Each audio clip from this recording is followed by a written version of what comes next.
우리 이 시간 기도하고 매일 성경 우리 하나님의 말씀 나누도록 하겠습니다. 하나님 감사합니다. 오늘도 우리들에게 귀한 하루 허락해 주셔서 감사합니다. 하나님, 오늘도 우리가 연약하기 때문에 주의 약속의 말씀을 믿고 의지하며 나아가기 원합니다. 하나님의 도우심과 하나님의 인도하심을 온전히 받기를 원하오니 성령님 인도해 주시고 이끌어 주옵소서. 이 모든 기도를 예수님의 이름으로 기도합니다. 아멘. 오늘 말씀은 창세기 4장에 있는 내용인데요. 4장 1절부터 26절에 있는 말씀인데 우리 읽어가면서 하나님의 말씀 나누도록 하겠습니다. 먼저 4장 1절부터 7절에 있는 말씀 보도록 하겠습니다. 아담이 자기 아내 하와와 동침하니 아내가 임신하여 가인을 낳았다. 하와가 말하였다. 주님의 도우심으로 내가 남자아이를 얻었다. 하와가 또 가인의 아우 아벨을 낳았다. 아벨은 양을 치는 목자가 되고 가인은 밭을 가는 농부가 되었다. 세월이 지난 뒤에 가인은 땅에서 거둔 곡식을 주님께 제물로 바치고 아벨은 양떼 가운데서 맛배의 기름기를 바쳤다.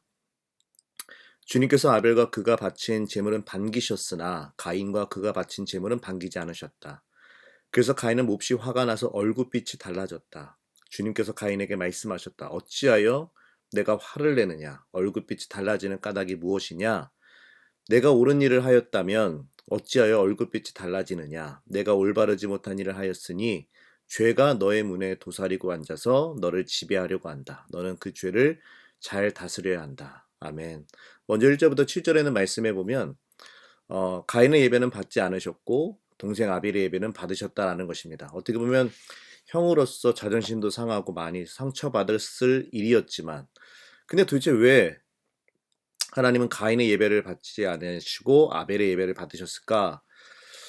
딱히 나와 있진 않습니다. 그러나 히브리서 11장 4절에 이런 말씀이 있습니다. 믿음으로 아벨은 가인보다 더 나은 제사를 하나님께 드림으로 의로운 자라 하시는 증거를 얻었으니 하나님이 그 예물에 대하여 증언하심이라. 그가 죽었으나 믿음으로서 지금도 말하느니라. 아멘.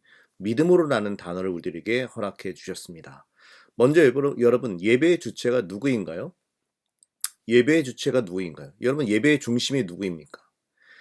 여러분의 예배의 주인공이 누구십니까? 예수 그리스도이십니다. 그렇죠? 예수 그리스도이십니다.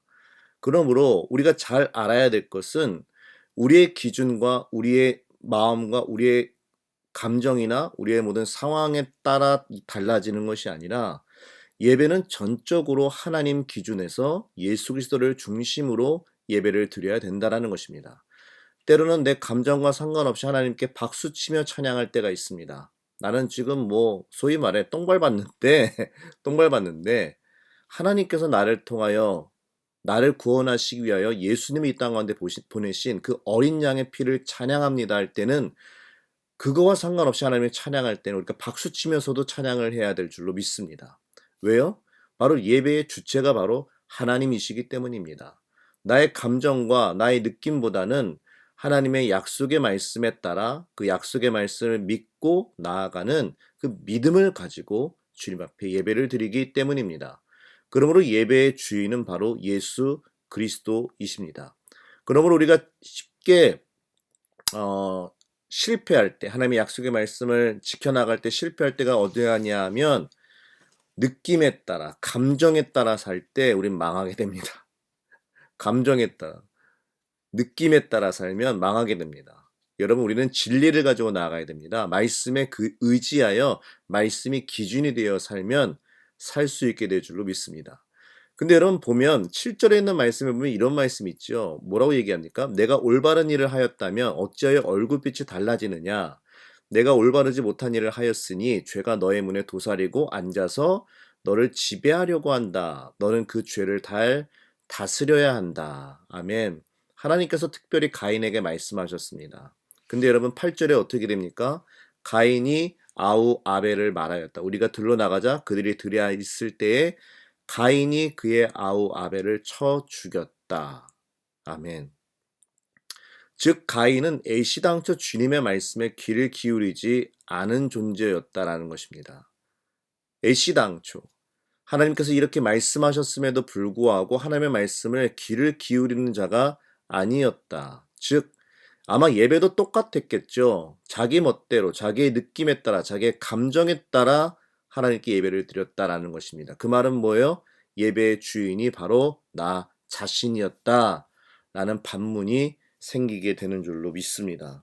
그러므로 사랑하는 성도 여러분, 예배의 주인은 바로 누구십니까? 예수 그리스도이십니다.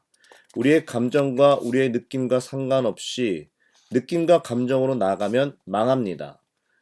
예배는 진리 되시는 예수 그리스도를 중심으로, 생명 되시는 예수 그리스도를 중심으로 우리를 위해 십자가에 달려 돌아가시고 우리들의 모든 죄의 값을 십자가에서 피의 값으로, 목숨 값으로 지불하신 그 예수 그리스도로 말미암아 시작되는 것이고, 모든 그래서 찬양과 영광은 예수 그리스도께서 받으셔야 될 줄로 믿습니다. 그래서 여러분, 빌립보서 2장 9절에서 11절에 있는 말씀처럼, 그러므로 하나님이 지극히 높은 크신 이름을 주셨습니다. 그리고 그 이름 앞에 하늘에 있는 것들과 땅에 있는 것들과 땅 아래에 있는 모든 것들이 모두 다 예수의 이름에 무릎을 꿇게 하셨고, 그래서 예수를 주라 시인하여 하나님 아버지께 영광을 돌리게 하셨느니라 라는 말씀이 있습니다. 여러분, 이 말씀처럼 예배는 예수가 나의 주인이십니다. 예수가 나의 삶의 진정한 메시아 되십니다. 예수가 그리고 하나님의 진정한 아들이십니다.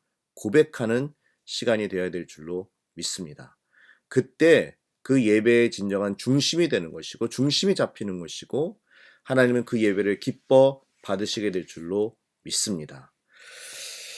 또 한 가지는, 여러분, 가인의 후손들은 끝내는 죽으면 죽음에서 살인은 살인으로 전달되어진다라는 것입니다. 그러면 여러분, 우리 믿음의 올바른 가정 잘 이룰 수 있도록, 믿음의 전통이 되어질 수 있도록 성령님 역사해달라고 반드시 기도하시길 간절히 소망하고, 여러분, 아벨이 죽고 난 다음에 아담과 하와가 동침하고 난 다음에 26절에 이렇게 얘기하고 있습니다. 셋도 아들을 낳고 아이의 이름을 에노스라 하였다. 그때 비로소 사람들이 주님의 이름을 불러 예배하기 시작하였다.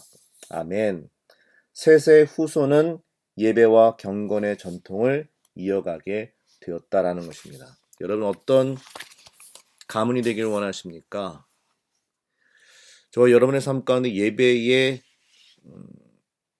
이어짐, 예배가 쭉 대대손손 자손들을 통하여 예수 그리스도가 중심이 되는 예배가 온전히 이어질 수 있는 그런 믿음의 가정 될 수 있기를 예수님으로 축복합니다. 오늘도 저 여러분의 삶 가운데 진정한 주인은 예수 그리스도이십니다.